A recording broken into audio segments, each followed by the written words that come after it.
Te vamos a presentar a nuestro primer personaje de la semana. Nos acompaña como nuestro invitado mi amigo, el doctor Jorge Subero Isa, jurisconsulto, pero además con una vida de resultados positivos en el Poder Judicial.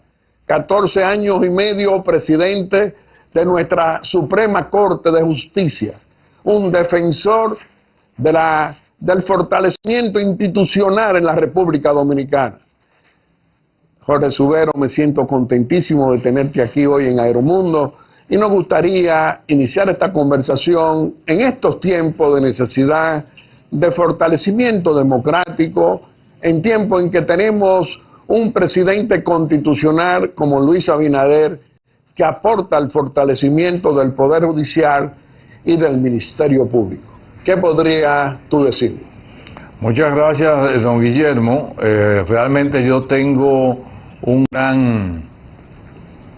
gran placer en estar presente en el día de hoy, al tiempo de saludar a todo el pueblo dominicano y a la diáspora, porque fui el segundo programa al que asistí luego de mi toma de posesión el 5 de agosto del año 1997 en la Suprema Corte de Justicia, una gentil invitación que usted me formuló y que agradezco profundamente. Y yo también siempre he agradecido esa oportunidad. Así es. Mire, yo soy de los que juzgo al gobierno del presidente Luis Abinader en la actual coyuntura política nacional.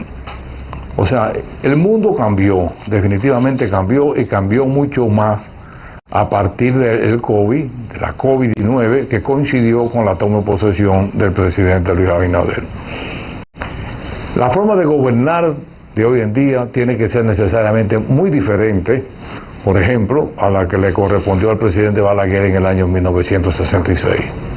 Los años cambiaron, hemos pasado de lo análogo a lo digital.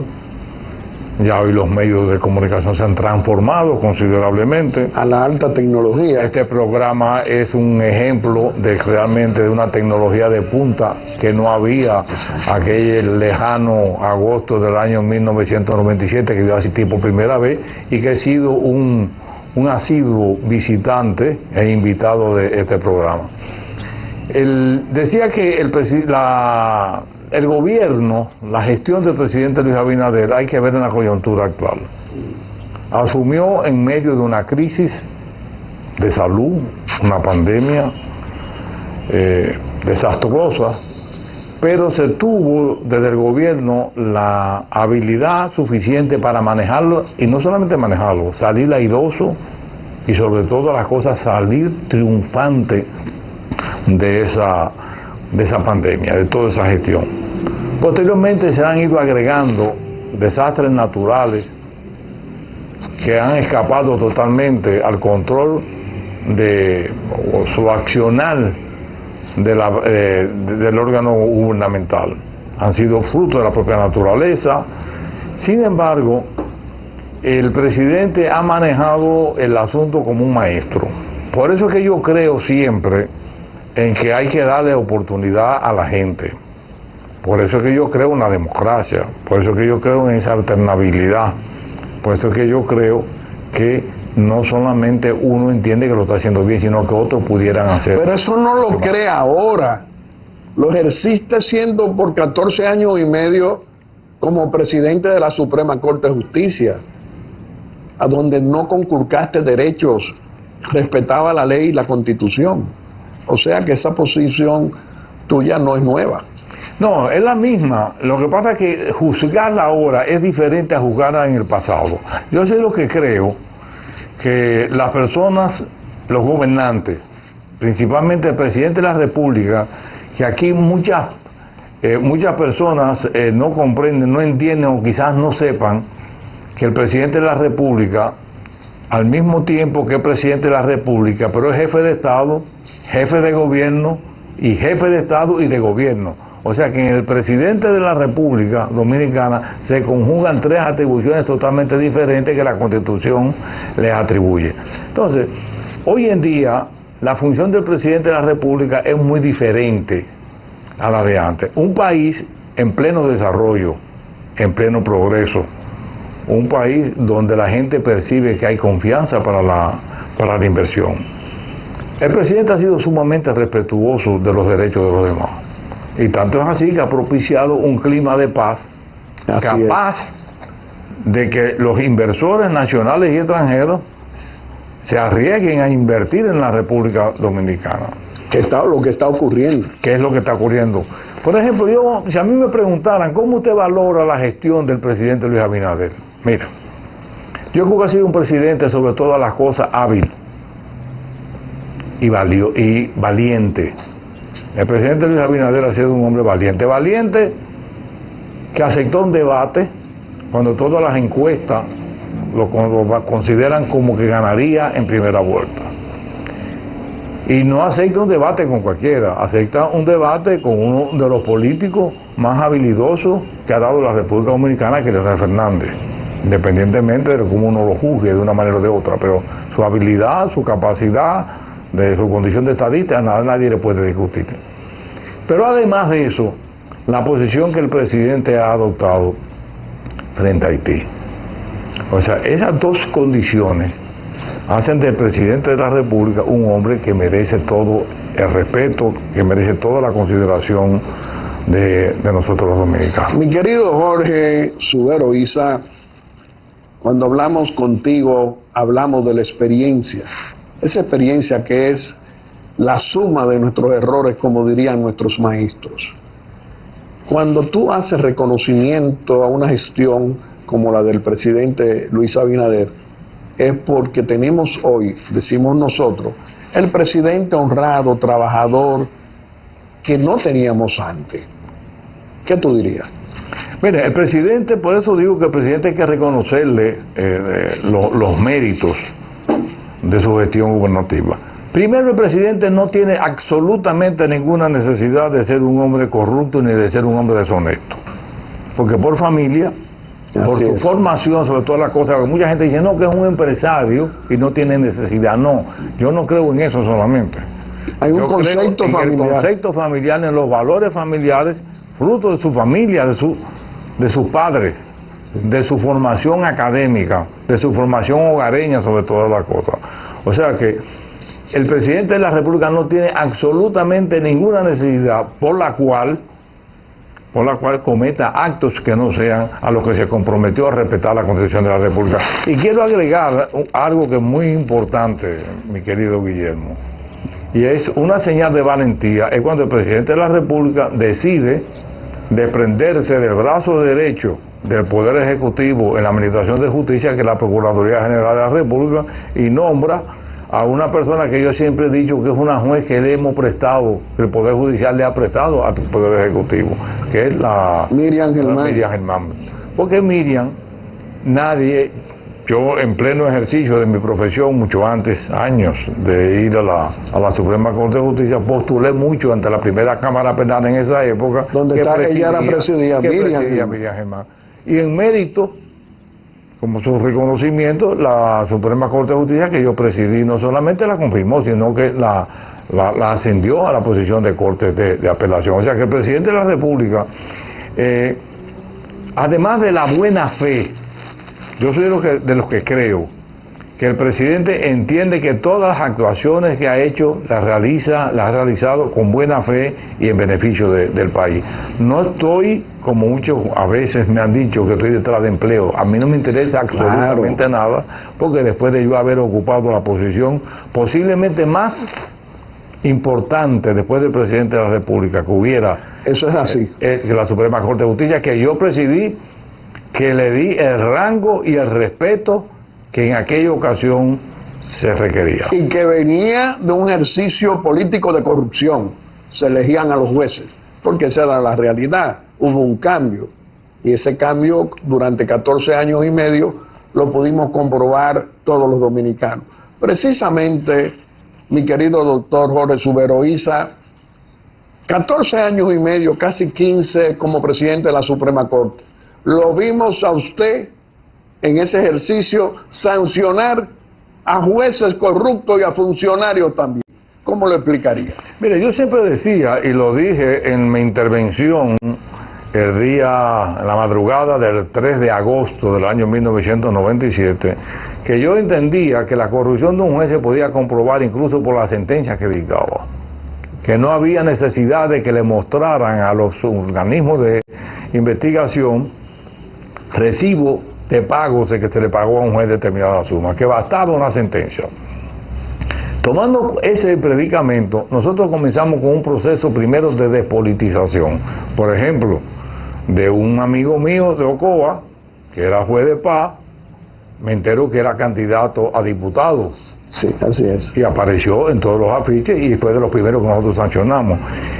Según mi memoria, nosotros sancionamos alrededor de 42 jueces a los cuales se les sometió al debido proceso por corrupción. Porque yo era lo que le entendía. Ese debido proceso estamos al juicio disciplinario. Al juicio disciplinario, o sea, lo que manda la ley. Se dio todas las oportunidades de que se defendieran y se comprobara. Porque yo entendía que no había posibilidad de que se administrara justicia con corrupción. A cada juez se le dio la oportunidad de defenderse, pero yo entendía que un juez, que es un misionero, es una vocación que se tiene, es un ministerio que ejerce el juez no está para hacerse dinero, para hacerse rico, no. Usted se dedica al negocio o a otra cosa, pero el juez es para administrar de manera austera. No pueden ser jueces millonarios. No puede haber jueces millonarios. No puede haber jueces porque es imposible. Por eso que nosotros entendíamos que el juez que estaba obligado a hacer su declaración jurada todos los años, cuando nosotros detectábamos que había un incremento de su patrimonio que no pudiera justificar con el sueldo que percibía, inmediatamente caía bajo sospecha de que algo andaba mal. Y muchas veces, la mayoría de las veces, realmente era correcta, porque no se podía justificar que un simple juez anduviese en un vehículo de lujo, cuando la suma, el salario que percibía, no se lo permitía. Hoy en día, mi querido Jorge Subero, tú sabes, yo lo sé, las encuestas lo dicen, es decir, la consulta popular lo dice, hoy se habla de una mayor corrupción en el Poder Judicial como nunca antes. ¿Qué tú dirías? Mire, yo no lo juzgaría así. Yo creo que los tiempos son diferentes. Porque debemos de decir que a pesar de que yo salí abruptamente, cuando menos lo esperaba, de la Suprema Corte de Justicia, las raíces están ahí. Y no fue un trabajo de Jorge Subero Isa, fue un trabajo en equipo. Así es. Un trabajo donde mucha gente se comprometió, incluso la clase política, porque muchas veces le atribuimos a los políticos todos los males de la República. Así es. Vamos a atribuirle todos los males, pero también todos los beneficios que hemos recibido. Además, tú llegaste por el consenso, por el entendimiento político. Por el entendimiento político. Sin eso no había posibilidad. Desde luego, era una época donde estaban los grandes líderes. Así es. Era una época donde todavía habían las ideologías que servían de parámetro y de referente. Hoy en día carecemos de ideología, carecemos de valores y carecemos de referentes. Esa es la realidad. Antes en cualquier partido político usted encontraba 4 o 5 personas, miembros de ese partido, que podían ser presidente de la República. Hoy tenemos que buscarlo como aguja en un pajar.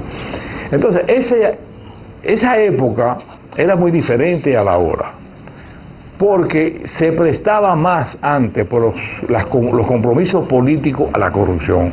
Hoy en día, yo siempre he dicho, por lo menos abajo, los jueces de los planes inferiores,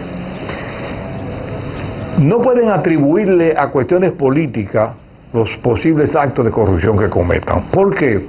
Porque hoy en día, de conformidad con la Constitución de la República, todos los jueces del país, con excepción de un porcentaje de la Suprema Corte de Justicia, tienen que ser necesariamente jueces de carrera. Y para ser jueces de carrera, obligatoriamente hay que ser egresado de la Escuela Nacional de Judicatura. Pero, sin embargo, eso no quiere decir que no hay jueces de carrera corruptos.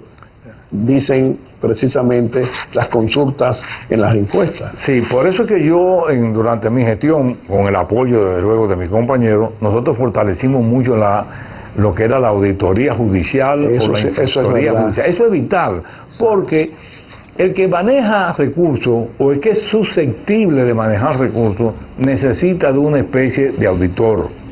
Por eso es que a mí me gusta ese concepto de participación ciudadana, no como entidad, sino la participación ciudadana a que se refiere la Constitución de la República, el derecho que tengo yo como ciudadano de vigilar el comportamiento de los que me dirigen. Entonces, posiblemente haya jueces corruptos en el día, y me consta que se están sancionando y que se han sancionado jueces. Y en el Ministerio Público también. Lo mismo puede ocurrir también en la administración pública en sentido general. Lo importante es que se adopten, que no quede impune los pecados, sino que haya sanciones como ejemplos. Mi querido Jorge, hablar de la necesidad de sancionar la corrupción pública y privada de 20 años de los que nos gobernaron, nosotros decimos desgobernaron, comenzando con el corrupto, abusador y cobarde de Leonel Fernández, 12 años, y los 8 años de Danilo Medina, y él 20 años de ese partido del PLD, y que nombró desde su llegada a miembro de del Comité Central y del Comité Político como procuradores generales de la República. Y tú durante 14 años y medio, presidente de la Suprema, te manejaste con todas esas situaciones para mejorar precisamente el Poder Judicial que heredaste. ¿Qué tú dirías? Yo creo que la época en que nosotros asumimos la presidencia de la Suprema Corte de Justicia es muy diferente a la de la actualidad. Realmente lo que ocurría en el año hasta el año 1997 era un estado de putrefacción. O sea, eso es así. El hedor era muy grande, y no solamente por la clase política.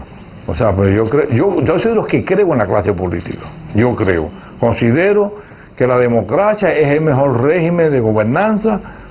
Creo en el sistema de los partidos, creo que ese sistema de partidos. Y además manifestado que creen en el consenso en el liderazgo político. Porque yo creo en ese consenso, pero hay que construirlo. O sea, el consenso no nace de la nada, sino que hay que construirlo igual que la democracia. Por eso que yo soy un partidario acérrimo de la democracia y del sistema de partidos, porque es la contribución de todos los ciudadanos. Así es. No es que el presidente de la República quiera ser democrático. Si el presidente de la República no tiene un equipo y no tiene una oposición que contribuya a esa democracia. El consenso, la palabra consenso 100% a mí no me gusta mucho, porque me da el carácter de unilateralidad, y a mí me gusta la diversidad de opiniones. O sea, yo prefiero, en vez de usar consenso, una mayoría que sea consolidada, una mayoría que sea fortalecida. Pero para eso necesitamos consenso o mayoría, necesitamos construirlo. Es como construir un edificio. Para construir un edificio se necesitan muchos actores a esos fines. Así es la democracia. La democracia no se construye por decreto, como la felicidad tampoco se puede conseguir por decreto. Pero eso no solamente en lo político, Jorge. Eso se manifiesta en todos los sectores de la vida nacional, en estas fuerzas vivas económicas, en esta locomotora económica que también están montados los empresarios, es decir, los empresarios que asumen el papel en el desarrollo de la nación. ¿No te parece? Sí, porque es que entre más confianza hay en un país, mientras los inversores tengan más confianza en un país, eso va a caer necesariamente en mayores inversiones. A mayores inversiones y mayor competencia. O sea, hoy en día hay una gran competencia comercial, industrial en la República Dominicana, pero es fruto de esas inversiones. Eso es muy bueno. Eso es muy bueno. Por eso es que constantemente en la economía hay que irla reglamentando. Por eso es que yo veo con muy buenos ojos, cuando se hablan de procesos de reforma, nosotros no podemos gobernar el país, y me incluyo en lo que pudiera corresponderme como ciudadano, pensando en lo que ocurrió en el año 1997 y 1966. Yo le voy a poner un ejemplo, por ejemplo, para reparar la redundancia, con el caso de Haití. Con el caso de Haití, es un caso de geopolítica. O sea, no pueden decir ahora, hoy en día, que la situación de Haití se puede manejar como la manejaba Balaguer en el 66, claro, o como que la no manejó Leonel Fernández del 96 en adelante. Hay un asunto de geopolítica, hay una realidad. Y por eso hablaba de la valentía del presidente de la República, que contra viento y marea ha impuesto su decisión, su criterio. Un defensor de la soberanía. De la soberanía nacional, de la independencia nacional. O sea, el presidente de la República, en eso, usted le puede criticar lo que quiera, pero la posición del presidente con respecto a Haití ha sido la correcta. En los últimos días ha hablado de que la ACNUR ha pedido los campos de refugiados para... Y lo ha rechazado. Y lo ha rechazado tajantemente. O sea, no ha habido dobleces. Y ha sido el portavoz que ha tenido América Latina como ningún otro presidente, exigiendo en las Naciones Unidas y en todos los ámbitos internacional que se ocupen de Haití. Yo creo que ha sido el único presidente que ha tenido la valentía de hacerlo. No obstante, el gran enfrentamiento de organismos internacionales, que todo el mundo conoce la tendencia que tienen de con respaldo y que nosotros carguemos con Haití. Yo tengo una posición muy particular con Haití, contraria quizás a de muchos. O sea, la solución de Haití no puede ser una solución ajena a la República Dominicana. Lo que no podemos nosotros es involucrarnos en la solución de Haití, que es distinto. Intervenir en Haití, pero no es ajeno a nosotros. Es el único país que hace frontera con nosotros. Lo que ocurre en Haití se refleja inmediatamente en la República Dominicana. Claro. Pero volviendo al asunto del empresariado, del desarrollo empresarial, como nunca se está produciendo en la República Dominicana un fenómeno económico como en la actualidad. Que ese de crecimiento económico no se refleje inmediatamente en el desarrollo del país es cuestión de tiempo. Cuestión de tiempo. Ya hoy en día se está dificultando por asuntos salariales conseguir empleados de primera línea, porque los salarios han ido aumentando. Hoy en día hay posiciones de trabajo que no habían 10 años atrás. Hoy en día la tecnología nos ha llevado ya estamos hablando de inteligencia artificial, mi querido Guillermo, ya estamos hablando de cosas mayores, y para eso se necesitan técnicos calificados. Mi querido Jorge Subero, contigo podemos hablar siempre por muchas horas y siempre será del interés nacional. Pero hay una pregunta obligada que quiero hacer, no solamente al amigo, sino a ese destacado hombre público. ¿Por qué tú no renuncias nunca al optimismo? Porque yo soy como Cándido en la obra de Voltaire. Yo soy sumamente optimista. Yo no me inscribo en la escuela de José Ramón López, de Balaguer, de Américo Lugo, de García Godoy sobre el pesimismo.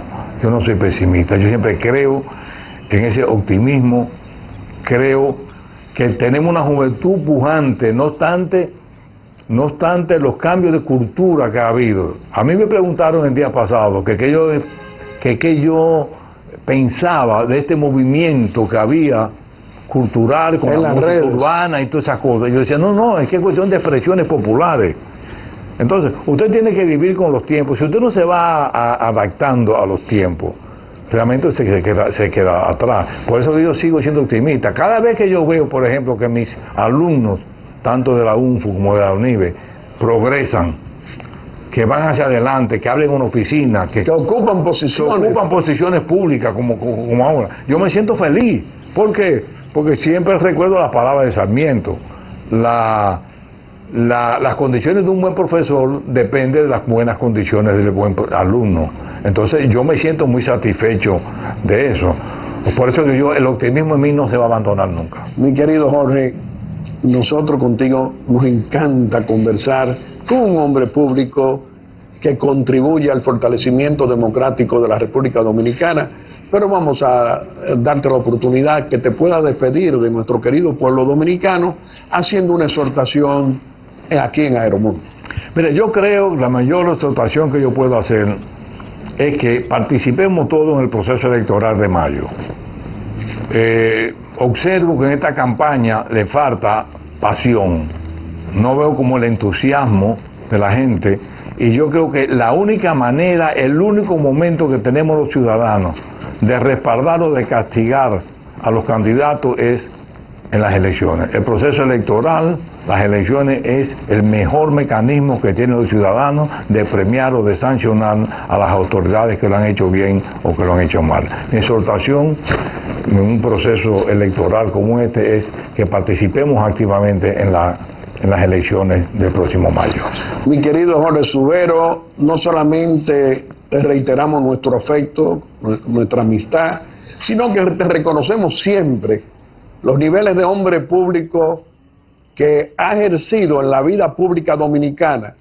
Durante 14 años y medio nos demostraste como presidente de la Suprema Corte de Justicia, es decir, el principal organismo de nuestro Poder Judicial, ética, valor, principios que necesitamos hoy más que nunca, decimos nosotros, encontrar a hombres públicos que como tú han dejado una vida de experiencia positiva para fortalecer y contribuir a que continúe fortaleciéndose el Poder Judicial y las instituciones democráticas en la República Dominicana. Te reiteramos que este programa siempre está a tu disposición y un gran abrazo para doña Francia, para toda la familia, que tú sabes que también la apreciamos. Amigos televidentes, le hemos presentado a nuestro primer personaje de la semana. Lo ha sido ese destacado jurisconsulto, expresidente de nuestra Suprema Corte de Justicia, el doctor Jorge Subero Isa. Y dentro de un momento le vamos a presentar a nuestro segundo personaje de la semana, que lo será ese destacado líder PRMista, ministro de Educación Superior, Ciencia y Tecnología, el doctor Franklin García Fermín. Aeromundo. El periodista Guillermo Gómez presenta su segunda sección, VIP. Amigos televidentes, nos encontramos en nuestra segunda sección, VIP, donde le vamos a presentar a nuestro segundo personaje de la semana. Nos